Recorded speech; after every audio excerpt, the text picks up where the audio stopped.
پشاور کی قصہ خوانی مسجد میں نماز جمعہ کے دوران خودکش حملہ کیا پیغام دے رہا ہے؟ خیبر پختونخوا کو اس بار نشانہ بنا کر دہشت گرد کیا مقاصد حاصل کرنا چاہ رہے ہیں؟ دہشت گردی کے خلاف جاری جنگ میں ہماری جو کامیابیاں ہیں اس کے دعووں میں کس حد تک صداقت ہے، اس پر بات کی جائے گی۔ میں ہوں ظہیر الدین بابر۔ اگر آپ نے چینل سبسکرائب نہیں کیا تو آپ یہ چینل سبسکرائب کر سکتے ہیں۔ ناظرین، ایک اور قومی سانحہ جب نہتے نمازی مسجد میں نماز جمعہ کی تیاری کر رہے تھے، اس وقت دہشت گردوں نے حملہ کیا۔ اطلاعات کے مطابق 2 خودکش حملہ آور آئے جنہوں نے پہلے فائرنگ کی۔ مسجد کے باہر جو سیکورٹی گارڈ تھے، جو پولیس کے لوگ تھے، ان کو نشانہ بنایا اور بعد ازاں نمازیوں پر فائرنگ کرتے ہوئے خود کو دھماکے سے اڑا لیا۔ 56 لوگ اب تک کی اطلاعات کے مطابق اس میں شہید ہوئے اور 100 سے زائد زخمی ہیں۔ کچھ کی حالت تشویشناک ہے، جس میں یہ کہا جا رہا ہے کہ مزید شہداء کی تعداد میں اضافہ ہو سکتا ہے۔ ایس ایس پی آپریشنز کے مطابق کوئی الرٹ جاری نہیں کیا گیا تھا اور نہ ہی ایسی کوئی اطلاع دی گئی تھی کہ دہشت گردی کی کوئی کارروائی ہو سکتی ہے، لہٰذا جو معمول کے جو انتظامات تھے حفاظتی وہ کیے گئے تھے، کوئی غیر معمولی انتظامات نہیں کیے گئے تھے۔ ساتھ یقیناً یہ سوالات اٹھتے ہیں کہ ہمارے جو قانون نافذ کرنے والے ادارے ہیں وہ کیوں کر سوئے رہے، وہ اس سانحے سے کیوں کر لا تعلق رہے، وہ کیوں کر ان عوامل کا جائزہ نہیں لے سکے کہ دہشت گرد کیسے آئے، وہ کہاں رکے، ان کی تیاری کیا تھی، ان کی منصوبہ بندی کیا تھی اور کس طرح سے انہوں نے ہٹ کیا۔ کالعدم تحریک طالبان پاکستان اور داعش ماضی میں ایسی کارروائیوں کی ذمہ داری قبول کرتی نہیں ہے، مگر اس بار تاحال کسی نے یہ ذمہ داری قبول نہیں کی۔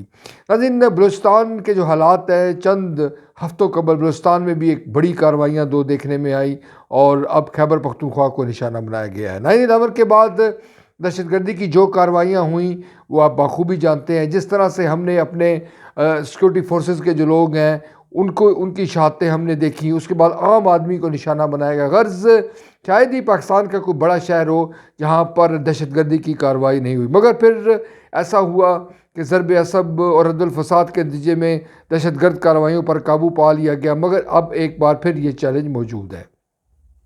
بعض مبصرین کا یہ کہنا کسی طور پر غلط نہیں ہے کہ یہ ایک نظریاتی جنگ ہے جس میں ہمارا جو دشمن ہے وہ اس کی مدد کر رہا ہے اور وہ اس آگ کو بھڑکا رہا ہے، مگر سوال پھر وہی ہے کہ ہم کہاں پر کھڑے ہیں۔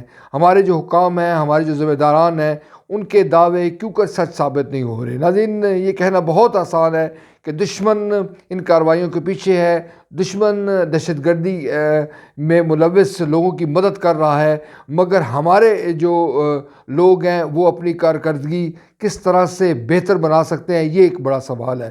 اس وقت جو سیاسی صورتحال ہے اس میں حکومت جو تحریک عدم اعتماد کا جو چیلنج ہے اس کی طرف اس کی جانب توجہ مبذول ہے، اسی طرح جو اپوزیشن جماعتیں ہیں وہ بھی اس پر فوکس کیے ہوئے ہیں، مگر جو قانون نافذ کرنے والے ادارے ہیں ان کی توجہ بارکیف ان عناصر پر ہونی چاہیے جو کہ معصوم لوگوں کو نشانہ بنا رہے ہیں۔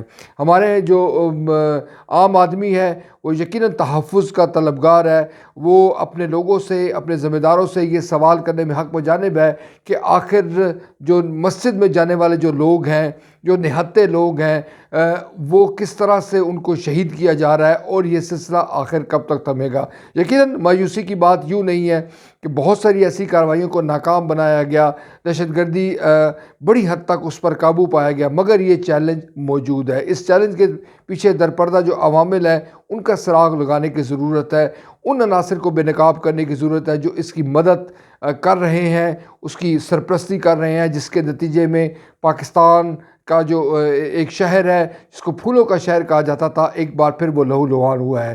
مستقبل قریب میں اس ضمن میں کیا اقدامات اٹھائے جاتے ہیں، دعووں سے زیادہ عملی اقدامات کے عوام منتظر ہیں تاکہ دہشت گردی کے اس عفریت پر حقیقی معنوں میں مکمل طور پر جلد از جلد قابو پایا جا سکے۔